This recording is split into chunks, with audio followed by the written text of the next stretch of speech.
യഹ്യാസ് കിച്ചണിലേക്ക് എല്ലാവർക്കും സ്വാഗതം. ഇന്നൊരു കേക്കിൻ്റെ റെസിപ്പി ആയിട്ടാണ് വന്നിട്ടുള്ളത്. അപ്പോൾ നമ്മളുടെ ഈ ഒരു കേക്ക് എങ്ങനെയാണ് ഉണ്ടാക്കുന്നതെന്ന് നമുക്ക് നോക്കാം. നമുക്ക് വീഡിയോയിലോട്ട് പോകാം.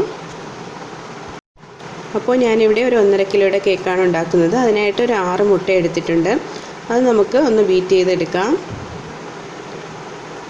ഇത് ജസ്റ്റ് ഒന്ന് ബീറ്റ് ചെയ്ത് കഴിഞ്ഞതിന് ശേഷം ഞാൻ ഇതിലേക്ക് ഒരു 1.5 കപ്പ് പഞ്ചസാരയാണ് എടുത്തിട്ടുള്ളത്.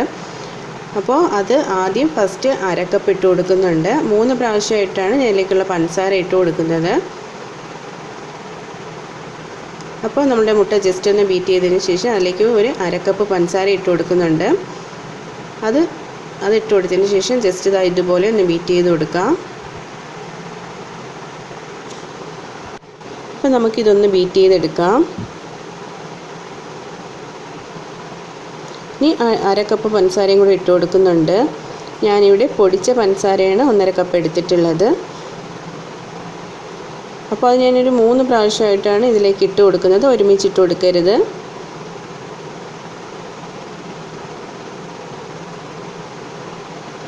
അപ്പോൾ അടുത്ത 1/2 കപ്പ് ഞാൻ ഇതിലേക്ക് ഇട്ട് കൊടുത്തിട്ടുണ്ട്. അതും കൂടെ ചേർത്ത് നന്നായിട്ട് ഇതൊന്ന് പതപ്പിച്ചെടുക്കണം.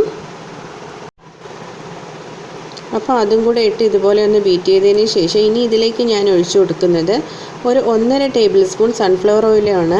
പിന്നെ ഒരു 1.25 ടേബിൾ സ്പൂൺ കണക്കിന് വാനില എസൻസ് ചേർത്ത് കൊടുക്കുന്നുണ്ട്. അതും കൂടെ ചേർത്ത് നമുക്കിത് ഇതുപോലെ ഒന്ന് ബീറ്റ് ചെയ്ത് കൊടുക്കാം.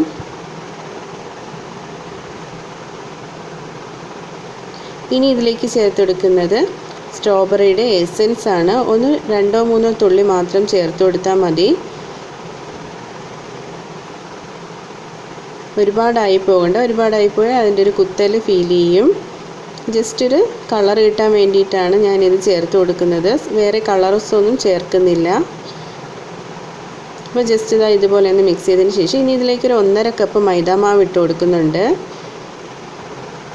ഇനി ഇതിലേക്കൊരു 1.5 ടേബിൾ സ്പൂൺ ബേക്കിംഗ് പൗഡർ ചേർത്ത് കൊടുക്കുന്നുണ്ട്. ഇനി ഒരു നുള്ളു സോഡാപ്പൊടി ചേർത്ത് കൊടുക്കുന്നുണ്ട്. ഒരു നുള്ളു ഉപ്പ് ചേർത്ത് കൊടുക്കുന്നുണ്ട്. ഇതെല്ലാം കൂടെ നമുക്ക് ഇതുപോലെ ഒന്ന് അരിച്ചു കൊടുക്കാം. ഇനി അരിച്ചു കൊടുത്തതിന് ശേഷം ഇതുപോലെ ഒന്ന് പതിയെ ഒന്ന് മിക്സ് ചെയ്ത് കൊടുക്കുക. ഒരുപാട് നമ്മൾ ബലം എടുത്തൊന്നും ചെയ്യരുത്. അപ്പോൾ ഇതുപോലെ നന്നായിട്ട് നമുക്കൊന്ന് മിക്സ് ചെയ്ത് കൊടുക്കാം. അപ്പോൾ ഞാൻ ഇവിടെ ഇതുപോലെ ഒന്ന് മിക്സ് ചെയ്ത് എടുത്തിട്ടുണ്ട്. കട്ടയൊന്നും പാടില്ല. അപ്പോൾ ഇതുപോലെ 1 കിലോൻ്റെ ടിന്നിൽ ബട്ടർ പേപ്പറൊക്കെ വെച്ച് കൊടുത്തിട്ടുണ്ട്. ഇനി ഇതിലേക്ക് നമ്മുടെ കൂട്ട് ഒഴിച്ച് കൊടുത്തിട്ടുണ്ട്. ഇനി ഇതുപോലെ ഒന്ന് ഫോൾഡ് ചെയ്ത് കൊടുക്കാം. എയർ ബബിൾസ് ഒക്കെ ഉണ്ടെങ്കിൽ ഒന്ന് പോയി കിട്ടാൻ വേണ്ടിയിട്ടാണ്. അപ്പോൾ ഇനി ഇതുപോലൊരു പാനിലേക്കാണ് ഞാൻ ഇറക്കി വെച്ചിട്ടുള്ളത്. ആ സമയത്ത് നമ്മൾ പാനും നല്ല ചൂടായിരിക്കണം.